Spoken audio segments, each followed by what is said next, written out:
Today's gonna be the day that they're gonna throw it back to you. Good morning, good afternoon, good evening, whatever the case may be. We are back and better than ever. And today we're talking about graphs of quadratic functions. So let's just tone down the wonder wall. We know that the graphs of all quadratics are called parabolas, and the parabola is one of the conic sections, if you didn't know this already. And conic sections are curves which can be obtained by cutting a cone with a plane. So if you looky here, if you can imagine a plane coming in at an angle, it would slice through the cone and cut out the shape of a parabola. Okay? Pretty nifty. And that's one of the conic sections. The name parabola comes from the Greek word for thrown. This is awesome sauce because when an object is thrown, its path makes a parabolic arc, no matter what it is. You throw something in the air, anything that goes into the air, whether it be a rocket, whatever, it travels in the shape of a parabola. Here's a parabolic arch used for a suspension bridge. I think this represents like a car headlight. If the light is shining here, if it hits the parabola, no matter what, it comes out parallel to the ground if this is facing off to the right. All the rays of light come out parallel. Pretty nifty. Okay. The very simplest of quadratic formulas is, of course, y equals x squared, and we can get a clear picture of it by using a table of values. When x is -3, y is equal to +9, and also when x is equal to 3, it's equal to +9. Therefore, because of the squared and you square a negative number, it becomes positive, we have symmetry about the y-axis. Parabolas always have symmetry about the axis of symmetry, and the axis of symmetry is what that goes through the vertex, and it's what cuts the parabola in half. Let's see, I talked about that. The vertex, either the very lowest point in this case, since the parabola is opening upwards, is always the very lowest point of the parabola, or if it's opening downwards like this, then it would be the highest point. Okay, so here it's the minimum point on the parabola, and here it is the maximum point. All very important things to know. So draw the graph of y equals x squared plus 2x minus 3 from a table of values from x equals -3 to x equals 3. So let's do that. So x, y. So I'm assuming they're talking about integers. Otherwise, we would be here forever. Okay. So let's see. -3 squared is 9. -6 is 3. -3 is 0. So we have, what do we have? We have -3, 0. Yep. And then with -2, I'm just going to rush through these. We're not going to do them, but if you replace x with -2, you end up with -3. -1, you get a -4. 0, -3, obviously. With a 1, you get a 0, 2, 5, and 3, 12. So what does that look like? Well, let's slap a grid right there and just plot these points, okay? So let's see, -3, 0 right here, -2, -3, boom chugga lugga lugga, -1, -4, so right here, 0, -3 right here, -1, oh no, what am I doing? 1, 0 right here, and 2, 5, 2, 1, 2, 3, 4, 5 right here, and then 3, 12, so 3, 5, 6, 7, 8, 9, 10, 11, so we'll eyeball the 12 right there, and we get a nice smooth curve that's going to go through here and bottom out right there. And what we know is this goes forever and ever. And what I want to point out is the awesome axis of symmetry. Let's make it pink and we'll put some arrows on there. Yep. And it goes through the vertex, which is clearly right here. And if you look, I mean, it's not the perfect graph, but you can see how these points are symmetrical about this x-axis. For example, this point is the exact same distance from the axis symmetry as this, and this. And of course, the vertex is always going to lie on the axis of symmetry. So if we continue with this, let's see, 1, 2, 3. So 1, 2, 3. I have another point here at the same distance from this axis of symmetry. It's a nice thing to remember when graphing.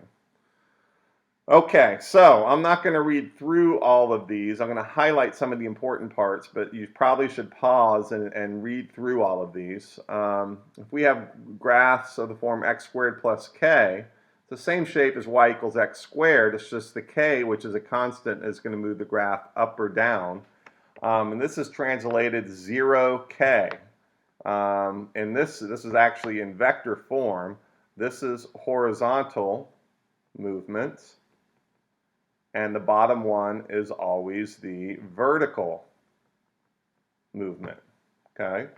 And then the next one, graphs of the form y equals x minus h, the quantity squared, that is going to be a horizontal movement. It is contained within a parentheses and therefore translates the graph horizontally. And the translation is h0. Okay, it moves to the right or left h units.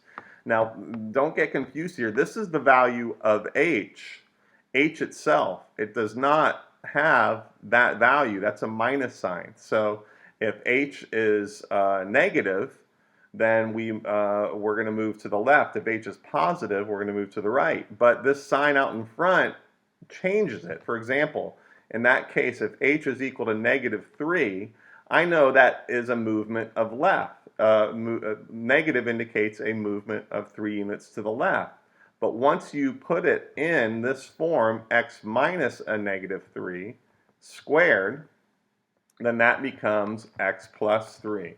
So within the parentheses, the sign directly in front of the constant, you're going to move in the opposite direction of the sign because of this relationship.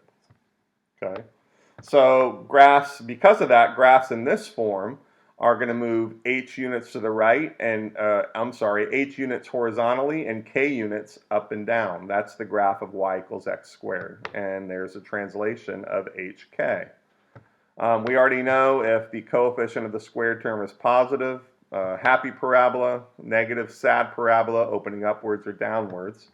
And then if our a is between -1 and 1 and not 0, in other words, it's a fraction whose numerator is less than its denominator, it's going to be opening wider. And that's actually this one. And if a is outside of those, then it's going to be a whole lot thinner. Okay. All right, so there's kind of a summary of the whole thing down there in the bottom. Again, pause it, take a look, and we're going to do some more examples. Okay, so we're going to sketch y equals x squared on a coordinate axes. Okay, and then y equals x squared plus 3, and then we'll mark the vertex. Okay, so quick sketch of y equals x squared. So 0, 0, 1, 1, -1, 1, 2, 4, -2, 4. And then we will go to, well, I'll do one more set. All right, so if I do 3, it would be 9. Let's make sure I get this right. 1, 2, 3, 4, 5, 6, 7, 8, 9. So it's there, and then I know the other one is the same distance away, so it's there. So this is y equals x squared.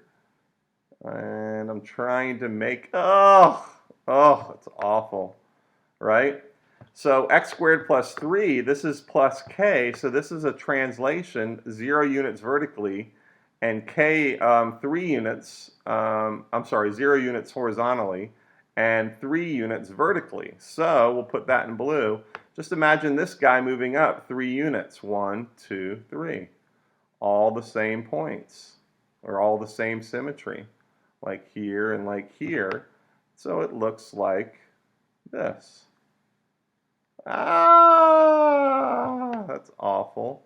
So, and they said mark the vertex. The vertex is 0, 3. The vertex started out for y equals x squared, 0, 0. Notice it's just the same as the vertical translation. Okay. Let's do y equals x squared and y equals x plus 3 squared. Let's see if we can't get that on a calculator as well. I'll go ahead and start that up. So again, let's do y equals x squared, and I'm just going to do a couple of points here now that we have the idea for. There we go. So this is y equals x squared, right? With a vertex of 0, 0. Okay, so then we'll do x plus 3 squared. Now this is of the form y equals x minus h squared. Okay, this is the general form. So because of that, in order for this to be positive, that means h had to be, h had to be negative in order for this to turn out positive. So that would be a negative negative 3, or y equals, I forgot the squared, x plus 3, the whole thing squared. So, yeah, this was a negative 3. I forgot to put that in there. Minus minus becomes positive. So h was actually equal to negative 3. Now, you don't have to go through this every time. You just have to realize, again, because of this relationship, you're going to move the opposite of this sign when you're within the parentheses and being squared. Okay, so that means this vertex is moving 3 units to the left. 1, 2, 3. And then maybe I'll just do a couple of points there. And you know they're just translating. This point here is moving 3 to the left, so I could just do that, right? 1, 2, 3. And then 1, 2, 3. Works out very nicely, and so it's going to look like that. Okay, and this vertex would be negative 3, 0. So the translation vector would be negative 3, 0. Okay, so let's take a look at those on the coordinate plane.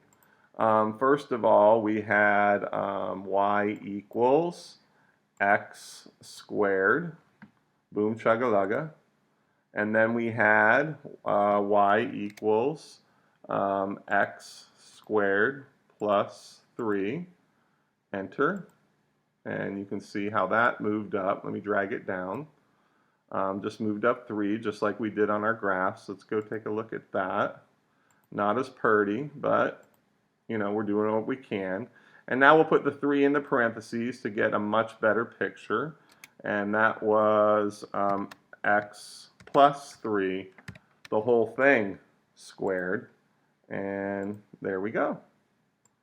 All right, so you can see that relationship there. Very nice, very easy.